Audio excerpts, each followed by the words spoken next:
Hello दोस्तों UK में कई स्टूडेंट्स आ रहे हैं जो यहाँ आकर अपना वीज़ा जो है जो स्विच कर जा रहे हैं। ज़्यादातर स्टूडेंट्स जो है वो जो हेल्थ केयर वीज़ा में स्विच कर जाते हैं या फिर कोई दूसरे तरह का वीज़ा या कोई दूसरी तरह की जॉब उनको जो मिल जाती है तो वो Tier 2 स्किल्ड वर्कर वीज़ा इनमें स्विच कर जा रहे हैं।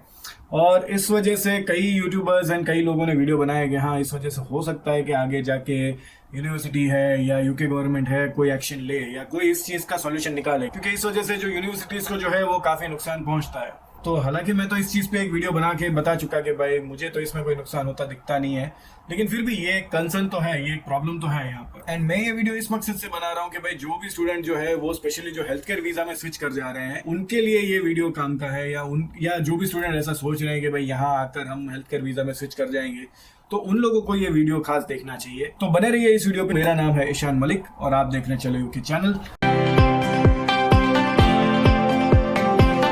आज से कुछ दिनों पहले मैंने एक पोल किया था यहाँ पर YouTube पे और अभी भी वो पोल एक्टिव है। आप चाहें तो अभी भी उसमें पार्टिसिपेट कर सकते हैं कम्युनिटी टैब में जाके। मैंने इसमें पूछा था कि आप यूके में इतने जो पढ़ाई करने आते हैं, इतना खर्चा करने के बाद, तो आप किस तरह की जॉब्स यहाँ पर करने आ रहे होते हैं।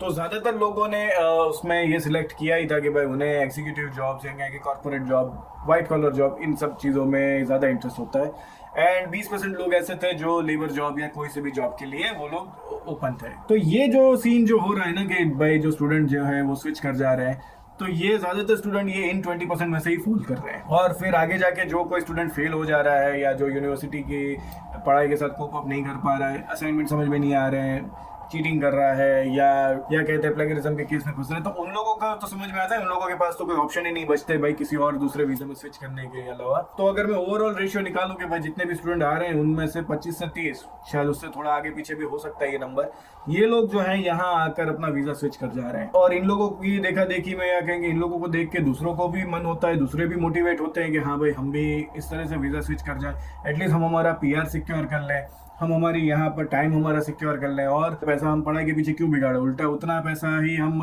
वीज़ा वाले को दे दें या PR के लिए दे दें, जो अल्टीमेटली 2 साल बाद 3 साल बाद जाके देना ही होता है हमें। लेकिन अब अगर मैं इस चीज़ का, आप तो कहें कि करियर का ड्रॉबैक अगर मैं इस चीज़ का बताऊँ, तो वो मुझे जो लगता है वो ये है कि दोस्तों ये शायद सही अप्रोच नहीं है आपके लिए। या अगर किसी को हेल्थ केयर इंडस्ट्री में ही अपना करियर बनाना है तो उसके लिए तो ठीक है। अगर आप लोगों का मोटिव ही ये है कि आप ज़िंदगी भर तक care worker, health care worker या उसी से रिलेटेड फील्ड में प्रोग्रेस करना चाह रहे हैं, तब तो ठीक है आप अगर ये चीज़ें कर ले रहे हैं तो। लेकिन आपका मन है कि भाई आप यहाँ पर डिजिटल मार्केटिंग पढ़ रहे हो, कोई IT पढ़ रहा है, कोई आर्टिफिशियल इंटेलिजेंस पढ़ रहा है, कोई सिविल पढ़ रहा है, कोई मैकेनिकल पढ़ रहा है, और आपका अंदर से तो मन यही होता है कि भाई आपको एक बार अपनी ही इसी इंडस्ट्री में कोई करियर बनाना है, तो उन लोगों के लिए ही ये वीडियो बन रहा है कि भाई आप लोग अपने साथ क्या कर रहे हो। आप एक ऐसे वीज़ा में स्विच कर रहे हो या ऐसी एक जॉब या एक ऐसी प्रोफेशन में स्विच कर रहे हो, फिर वहाँ से आपको दूसरे करियर में स्विच करना फिर कोई वो ईजी नहीं है। यानी आप हेल्थ केयर वर्कर वीज़ा के लिए आप अपने वीज़ा का पैसा भी एक तो खुद दोगे, फिर आपको स्किल्ड वर्कर पे आपकी रिक्वायरमेंट है कि आपको उसी एम्प्लॉयर के साथ या उसी जॉब में 5 साल निकालने। प्लस आप में से जो लोग भी स्विच कर रहे हैं वो तो हेल्थ केयर वर्कर वीज़ा में स्विच कर रहे हैं, यानी फिर तो आप हर तरह से बंध जाते हो कि आपको हेल्थ केयर इंडस्ट्री में ही जॉब करनी है, आप कोई दूसरी जॉब भी नहीं कर सकते। तो दोस्तों आप अपने करियर के साथ कर क्या ले रहे हो ये सब चीज़ें। और जो लोग भी प्रोफेशनल हैं ये मेरी बात से शायद एग्री करेंगे कि भाई आपका जो भी एक प्रोफेशन फिक्स हो जाता है ना, आप अपने CV में फिर क्या लिखोगे 5 साल बाद आपने केयर वर्कर की जॉब करी और अब आप सोचते हो कि हाँ भाई मैं लॉन्ग टर्म में या 5 साल में PR सिक्योर करने के बाद मैं यहाँ पे किसी भी दूसरी जॉब में या किसी भी अपनी जो फील्ड में मेरा इंटरेस्ट था उस फील्ड में मैं बाद में ट्राई कर लूँगा। तो दोस्तों ये कोई इजी नहीं होता है। 5 साल आपके CV में दिखेगा कि आपने हेल्थ केयर वर्कर की जॉब करी है, अब आप अचानक से मार्केटिंग में जॉब लेने जाओगे या सिविल में जॉब मांगने जाओगे तो कौन आपको रखेगा। ना आप अपनी पढ़ाई पूरी किए हो, ना आपको अपनी उस फील्ड का कोई एक्सपीरियंस है, आपने 5 साल लोगों की टटिया पटिया उठाने में निकाल दिए। और उस चीज़ के बाद प्रॉब्लम क्या है कि ना आप नर्सिंग में शिफ्ट हो सकते हो, ना आप मेडिकल में शिफ्ट हो सकते हो, आप सिर्फ और सिर्फ केयर वर्कर में ही अपनी जो भी सीनियोरिटी है या जो भी चीज़ें हैं वो आप प्रोग्रेस कर सकते हो। तो उसमें भी डेफिनेटली ऐसा नहीं है कि ग्रोथ के स्कोप नहीं है, लेकिन भाई एक होता है कि एक पेशेंट के साथ एक पेशेंट को संभालने वाली जॉब करना,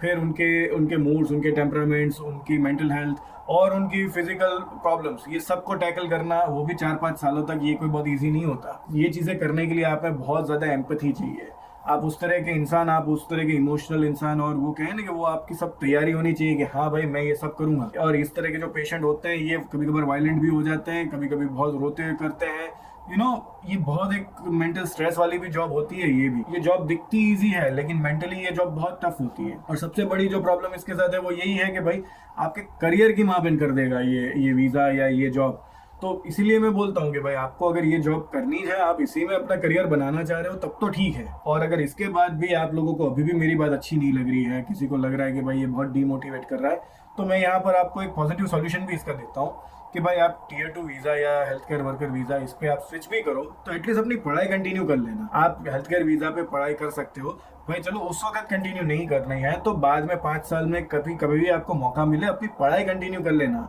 अगर आपको उस फील्ड के अलावा किसी और फील्ड में आगे जाके चांसेस अपने ट्राई करने हैं तो उस वक्त हो सकता है कि आपने इसी वक्त अगर अभी पैसा दिया हो तो आप तो हो सकता है कि आपके पास उतना पैसा ना हो एक साथ कि भाई आप अपनी पढ़ाई भी कंटिन्यू करो, आप वीज़ा के लिए भी पैसा दो, तो हो सकता है कि आपके पास इमीडिएटली उतना सारा पैसा ना हो। लेकिन बाद में जब ये सब कुछ आप थोड़े बहुत सेटल वेटल हो जाओ, 2-3 साल हो जाए, तो अपनी पढ़ाई पूरी कर लेना, एटलीस्ट यही कर लेना खुद के साथ। मैं अगेन किसी को भी ये नहीं बोलता कि आप अपना वीज़ा स्विच मत करो, आपको पीआर ही चाहिए यूके का, गो ऑन दिस वीज़ा। लेकिन अपना एक ये बैकअप और ये एक अप्रोच अपना माइंड में या कहें कि अपने साथ रखना ज़रूर कि भाई आपको अपनी पढ़ाई अभी नहीं तो बाद में पूरी कर लेनी है, और अब जो यहाँ पर करने आए थे वो कर। और अगर आपका हेल्थ केयर में ही मन है तो हेल्थ केयर में प्रोग्रेस कर लेना, जैसा आपका जो भी इच्छा है, आपकी मर्जी। तो मेरे को तो बस इतना ही बोलने के लिए मैंने वीडियो बनाया था ये। अब आई होप ये वीडियो आपको पसंद आया हो, आपको समझ आया हो कि भाई हेल्थ केयर वीज़ा में स्विच करना